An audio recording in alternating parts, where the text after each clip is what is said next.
Welcome to the Dating After Divorce podcast. I'm your host, Shade Curry, and I believe every divorced woman deserves a romantic relationship where she feels safe, loved, and cherished. You can create the most amazing life after divorce, and I will teach you how. Hello, my extraordinary friends. Welcome back to the Extraordinary Life and Dating After Divorce podcast. Look, I got that off my tongue with no issues today. I practiced. Welcome back to the podcast. We are continuing on with our divorce series. And today I want to talk about something that I hesitated to talk about publicly. It's something that I have talked to my clients about. Which is the concept of what is in mainstream now called quiet quitting your marriage. And so there was an article that came out about a month ago talking about women who are quiet quitting their marriages, which is they are not divorcing. They don't want to get a divorce, but they also are tired of the turmoil and the back and forth and the arguing and all those things. So they were talking about their own experiences of pulling back from the marriage and not putting in as much effort and not doing all the things that they were doing. And I was like, what an apt name for something that I had been talking and coached several women through. So I work with divorced women, as you know, most of them are dating, but there are some who come to me at the beginning of their journey to talk about, well, what's going on in my marriage and should I leave and should I divorce this man? Or some came to me saying, I'm divorcing this man. And then we had a conversation about what would be best for them. And then they made a decision to stay in their marriage, but to stay in a different way. And so I thought quiet quitting was a great way to describe that because I don't have a name for it. But I did want to talk about it because I think it's useful to normalize women making whatever decision they want about their relationship. And I know that might sound scandalous to some to encourage women to quiet quit their marriages. But again, this is not for everyone. Some women need to divorce their partner and leave completely. Some women need to run as far away as possible from an abusive partner. Some women, quiet quitting is the best option for them. And then some women, working on their marriage is the best option for them. Going to counseling and working with a partner who also wants to do that work in an environment where the ingredients are present for that kind of work to be done. And so this topic is very, very nuanced. And this is why I don't do a lot of advice giving on the podcast. I know sometimes people want to listen to the podcast and they want to get the exact answers that they're going to go use. And I try to be careful not to do that because I know it is never a one size fits all when it comes to relationships. Very, very few things in life are actually a one size fits all. And so as a coach, I have to be careful to not put out formulas. And so it might sound like I'm being uncertain or I don't know what a person should do. No, I know, but only when I'm talking to that one person. So if you have specific questions about this, you can book a call with me and we can talk about what would be right for you. So, but let's talk about my experience with helping women around quiet quitting. And some of these women are also women who chose to stay. I guess if you think about it, I'm sure this is not a new concept. You can think of it as women who chose to stay. The assumption is that there are only two options. You can stay and your husband or your spouse changes and then your marriage is blissful. You can stay and nothing changes and then you're miserable. Like those are the only two options that people have had when they've thought about the staying versus divorcing. And the concept of quiet quitting, or when I describe it to my clients, I talk about renegotiating the relationship, is sort of a third option that opens up 20, 30, 40 different options because there are so many ways to quiet quit the relationship. There are so many ways to renegotiate the relationship. There are so many ways to redesign the relationship for yourself so that you are making the choices that are best for you. You don't have to either leave and break up your family or stay and be miserable or subject to abuse or subject to toxicity or mental cruelty. There's always so many options. Whenever a client comes to me with this black and white, I either have to do this or this and both are terrible. One of the things I say to them, and I don't even know if this is true or not, it's just a theory that I use with my clients. I'm like, there's usually 3 to 5 options. Let's find those 3 to 5 options and we will do an exercise that creates a lot more flexibility in their brain so that they are starting to see things are not quite as rigid and fixed. And what that does is then it lowers it lowers the sort of like the wall that their brain has built up to new things coming in. It increases their curiosity about whatever it is that we are talking about. So you don't have to just leave and break up your family or stay and be miserable. There are at least 5 options for whatever it is you're thinking about when it comes to your marriage. There are 5 options. And hopefully, by the time you go through this podcast episode, you'll see some more options for yourself than just things that point to misery. The shift you have to sort of embrace mentally is that you can have a different marriage. You can have a different marriage. You can create a different marriage by yourself. When I heard this when I was in my marriage, and the way this is usually said to women is that, oh, it sounds like you're being asked to do all the work to get to a happy marriage. That's not what I'm saying. What I'm saying is when you got married the first time, when you first met this person, when you were in love, when things were wonderful, before the infidelity, before the abuse, before the mental cruelty, before the addiction and all those things, you went into this marriage wanting a plan A marriage. A marriage where you had a partner, you guys did great things, you guys got along, you guys raised the kids, you were a team, you were happy, you enjoyed each other's company, you were in love, there was romance, there was sex, there was safety. That is your plan A marriage. So when people talk about staying and finding happiness while staying, changing, being one person who changes the relationship, you think that I'm saying that you should stay and then do the work to achieve the plan A marriage, right? The plan A marriage where everybody's happy and you're happy. What I'm saying is that plan A marriage does not exist. Like that fairy tale, it does not exist for you in this relationship. So when we're talking about staying, we're talking about designing your plan B marriage. And this is why a lot of people who stay say that, oh, it's so hard to stay, I'm miserable, he's doing this, I can't detach emotionally. It's because you're still attached to your original marriage, the original marriage that you wanted, the plan A marriage. You still want that marriage. And so you're in there doing the work to try to create the plan A marriage by yourself. That plan A marriage no longer exists. So now the first thing you got to do is grieve that. And I think not grieving the loss of the dream and the reality that maybe your partner was never going to be faithful. You're not grieving the reality that your partner was always going to have this problem, or that your partner lied and they were one person and they turned out to be another. Not embracing that reality is what keeps women from being able to renegotiate or redesign or recreate a new situation if they choose to stay. So that's really the first step, is to accept that, oh, that marriage never existed. The man I thought he was never that man.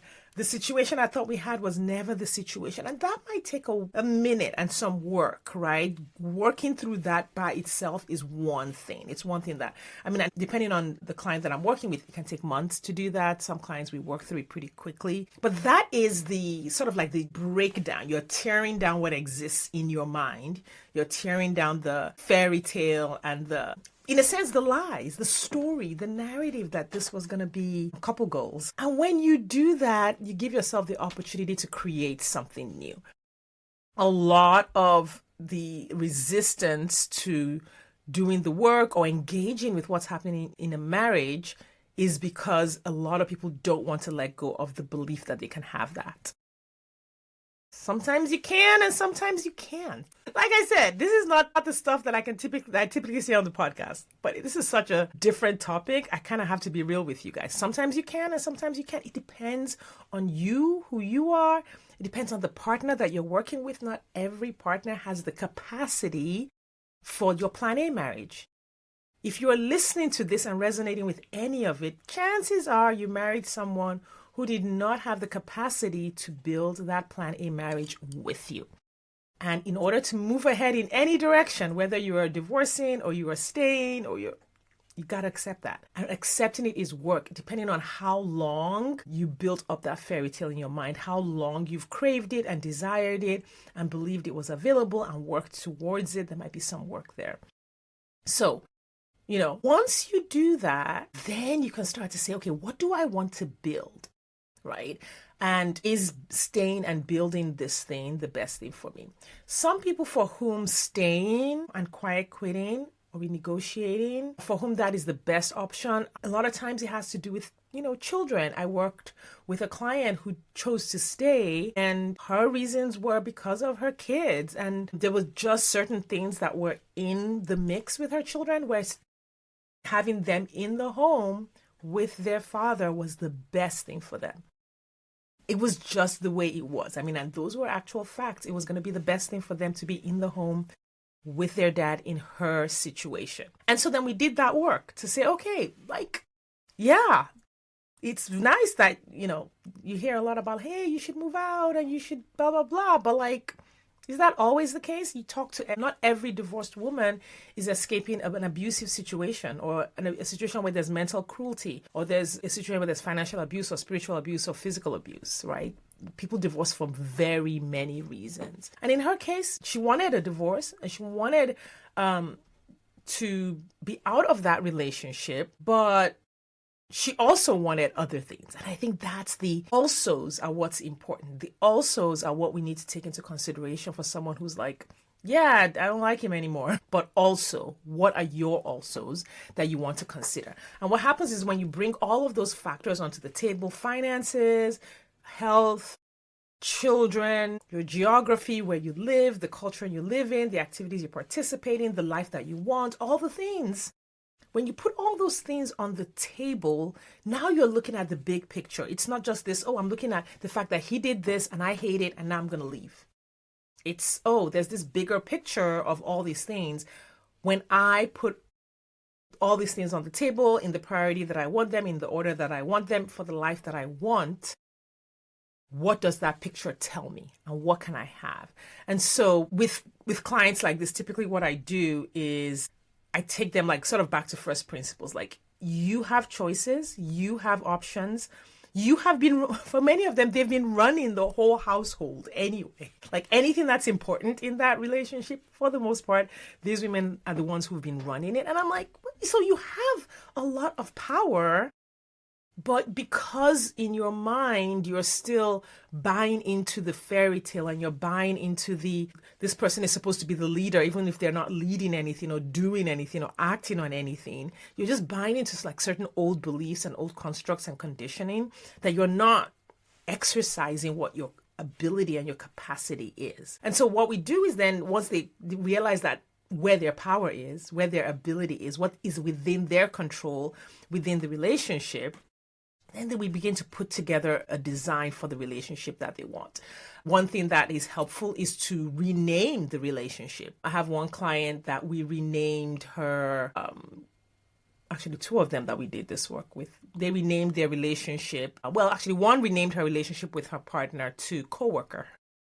Because, when it came to paperwork and stuff, he was cooperative. And I said, so when you look at him, stop looking at him like he's a husband. Look at him like he's a coworker.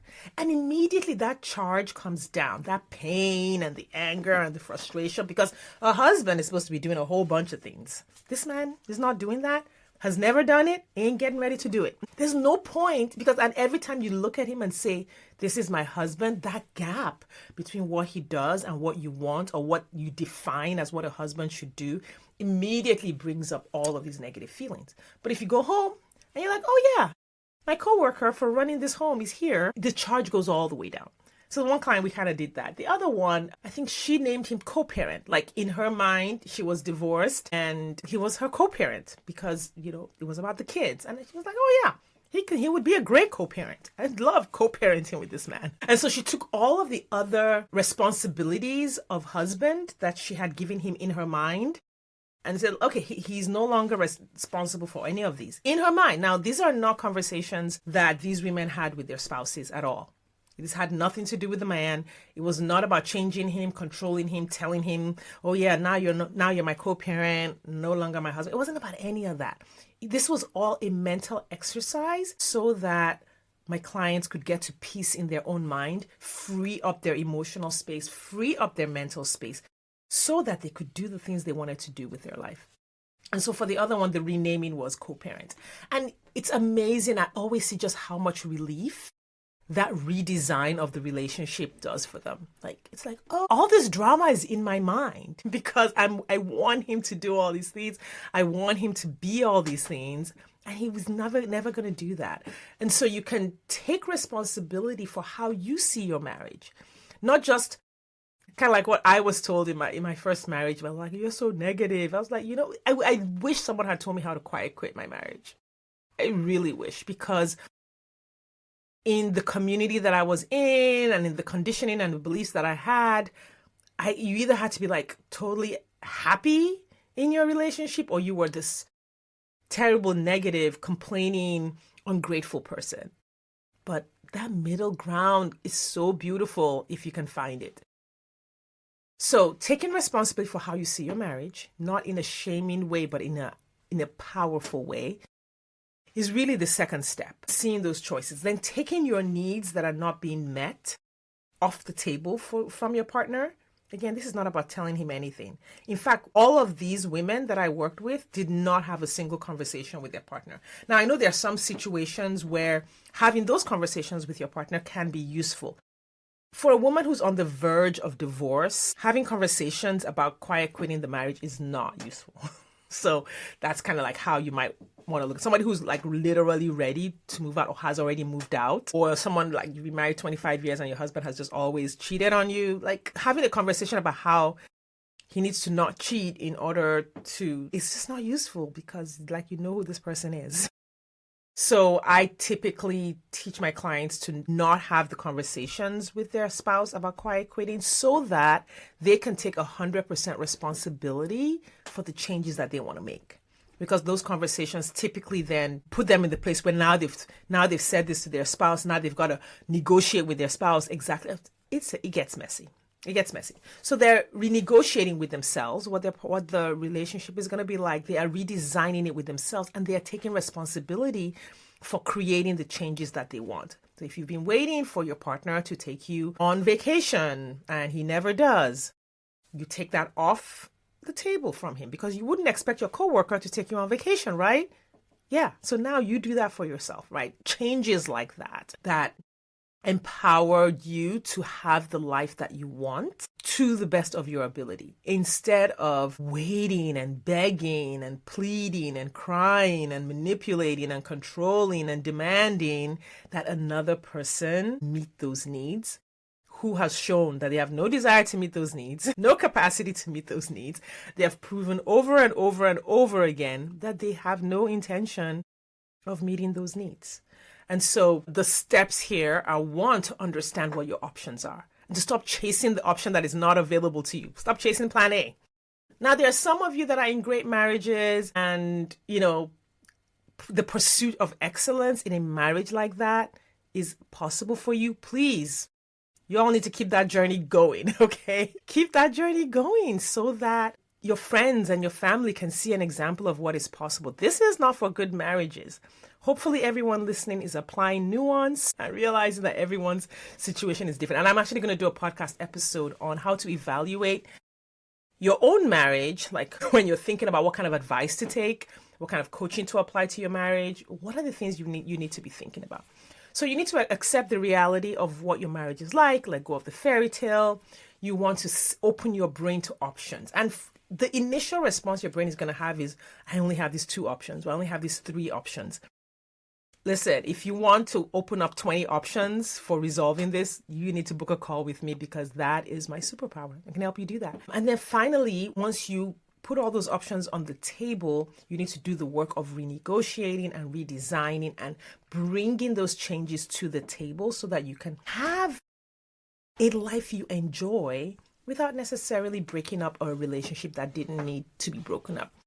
The last thing I want to say is that the foundational understanding that can be helpful to some of you is understanding that marriage is a construct. I know that is like blasphemy, but if you think about it, nobody was born married, right? Marriage has not always existed. It's not something that has existed since the beginning of time. Culturally around the world, there have been different forms of marriage, different kinds of marriage. Like marriage is not like gravity. Like gravity is a law. Like you go up, you're going to come down. Marriage is something that humans have designed to build our societies. And there's a lot of history behind it, and there are a lot of factors behind it. And I'm not arguing against those factors. I think overall, marriage could be a really good thing. It's just the predominant culture and the way the predominant culture and the predominant religions have implemented and interpreted marriage, especially for women, has been harmful in many ways. It has also been useful in many ways. It has also been helpful in many ways when you think about children having more adults in their life, like families expanding and bringing resources together. All of that can be useful. But no matter how useful it is still a construct. And so when you think about your marriage specifically as being a construct, just based on, our society and religion said, hey, this is how we want to do it, possibly with good intentions, like, okay, it's a construct. Do I have to hold on to the societal definition of marriage where it's like, I'm in love with my husband and my husband is in love with me, and then we make it work perfectly, and then we love each other all the time and everything is good and nothing is different from other. But that doesn't make sense. And that's why looking at it as a construct can be helpful, not so that you can destroy it, but so that you can apply it in a way that makes sense for you. An example that might be helpful so that you don't think I'm really just trying to be weird about it is thinking about borders. Geopolitical borders, so the borders around countries, are a construct. When you think about the earth and, the way the earth exists in its natural form, there are no borders. In fact, most of the borders, when you get to the place where on the map you see a line, there's nothing there but rocks and trees and plants and animals.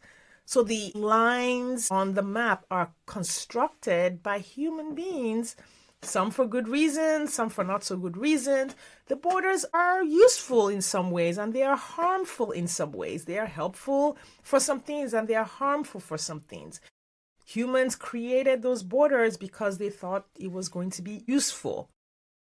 Useful for who? That's a whole other conversation. And so when you think about the reality is different from the construct. The construct helps us explain the reality, helps us navigate the reality, but the reality is always what's most important. Reality is more important than the construct. The reality is more important than the theory. The ground is more important than the map. If you are on a bridge driving and there's water on both sides, and your map says turn left, and you look and you see water on that side, do not turn. Because the reality of what you see with your eyes is more important than what your map is saying or what your GPS is saying. It's the same thing with marriage and all of these constructs that we humans have created in our society for our own use, to help our society.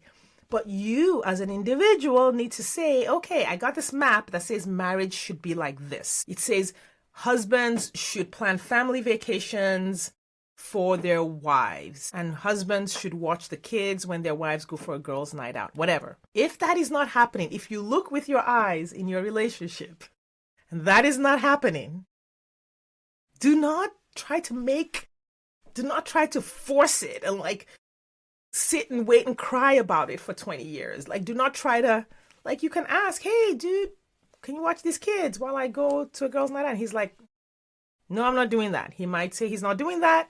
And maybe he says he will do it and then ends up not doing it. And for the last 25 years, he has not done it. Okay, you're looking with your eyes. You can tell that this is not happening. You have more choices than, well, I'm never going to go on a girls' trip, right? I'm just going to have to sit here and never go on a girls' trip until my kids are grown. Or I have to yell and scream and wail until whatever. Or I have to divorce him to be able to go on a girls' trip. No, you can just make arrangements for someone to watch your kids while you go on a girls' trip. Right? That's you redesigning it. So he's now your coworker or your co-parent or whatever who is unable to or unwilling to watch your kids while you go on vacation. It doesn't mean you can't go on vacation. And what's interesting about redesigning your relationship versus divorcing is that literally everything you have to do after you get divorced is the same thing you would have to do to redesign your relationship, except now you get to stay in your house. Because when you are divorced and you want to go on a girls' trip, Guess what you got to do? You got to arrange babysitting. Like, it is the same work, which is why I do it. The same work to redesign and renegotiate and create a different relationship that brings you peace and, maybe doesn't break up the family if you don't want, and doesn't break up the finances if you don't want to do that, or doesn't break up your business if you don't want to do that. The same actions you have to take of grieving, of healing, of taking your power back, of finding options and choices and recreating your identity, all those things, you're going to have to do them if you got divorced anyway. But now you have the divorce and all of the work and the logistics of a divorce on top of that redesigning work. If you don't want to leave, especially, okay, I'm going to caveat this here. I didn't say this earlier. I meant to say it earlier. This is if you are experiencing abuse, if you're experiencing any kind of abuse, this is not likely for you. The clients that I did this with were not experiencing any physical abuse. They were not experiencing financial abuse. They were not experiencing spiritual or sexual abuse. They were not experiencing verbal abuse, really. So this does not apply if abuse is if there's even a scent or a whiff of abuse in the air. This does not apply. Quiet quitting is not the way to go there, right? The first thing to do is to evaluate what's happening when it comes to abuse with a professional. Okay, so that said, you don't want to assume that divorce in and of itself solves a bunch of problems, right? Divorce is a solution to a lot of problems, but it does not take away the work that has to be done to implement that. For some of you, staying in your relationship and doing that work, not the work of creating a plan A marriage, remember, I'm going to keep saying that, but doing the work of creating a plan B life within that marriage, that's the right thing for some of you.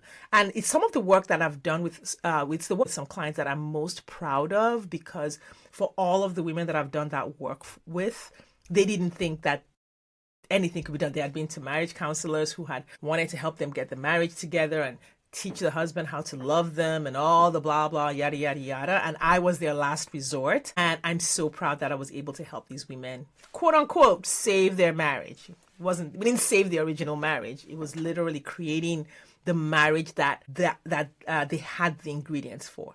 The marriage that their partner had the capacity for. The relationship that he had the capacity for. They accepted that and then designed around that. Again, hopefully you're not hearing that I'm giving advice to you specifically in this conversation, because how this is implemented and how this is put together is very nuanced. It's very individual. But I did want to introduce the concept as a possibility because of as part of the series for divorce. So for those of you who are thinking about a divorce, if you think this might be right for you, book a call with me. My link is in the show notes, or you can find me at sadecurry.com, SADECURRY, and we can discuss the specifics of what might be best for you in this case. All right. I really appreciate you guys hanging with me for this episode and letting me just share some of the things that I never put out into the world. And I hope it was useful to you. Thank you for your time and attention. I'll see you next time.